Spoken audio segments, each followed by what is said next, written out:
আওয়ামী লীগ সরকারের সাবেক শিক্ষামন্ত্রী ডক্টর দীপুমনি আদালতে বলেছেন, আমি ভেবেছিলাম কারাগার থেকে আমাকে চিকিৎসার জন্য হাসপাতালে নিয়ে যাওয়া হচ্ছে, কিন্তু আমাকে রিমান্ড শুনানির জন্য আদালতে নিয়ে আসা হয়েছে।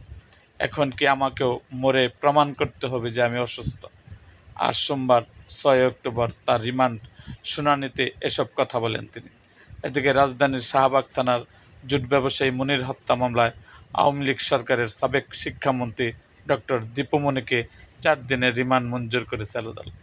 আদালতে দীপুমনি বলেন, আমি ভেবেছিলাম আমাকে চিকিৎসার জন্য হাসপাতালে নিয়ে যাওয়া হচ্ছে, কিন্তু আমাকে রিমান্ড শুনানির জন্য আদালতে নিয়ে আসা হয়েছে।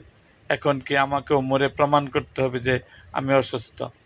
এর আগে চিকিৎসার জন্য মঙ্গলবার ১৯শে আগস্ট সকালে শহীদ তাজউদ্দিন আহমদ মেডিকেল কলেজ হাসপাতালে গাজীপুর কাশিমপুর মহিলা কারাগার থেকে সাবেক শিক্ষামন্ত্রী ডক্টর দীপুমনিকে হাসপাতালে আনা হয়।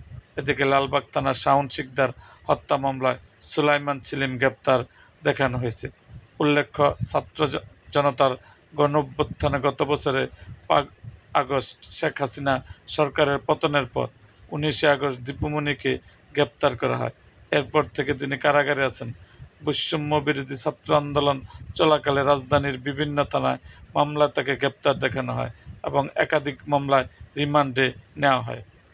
এরকম আরও ভিডিও পেতে এবং রাজনৈতিক অঙ্গনের নানা ঘটনা ও ইতিহাস জানতে আমাদের মুক্তাগাছার ইতিহাস মিডিয়া ইউটিউব চ্যানেলটিকে সাবস্ক্রাইব করুন এবং পাশে থাকা বেল আইকনটি বাজিয়ে দিন।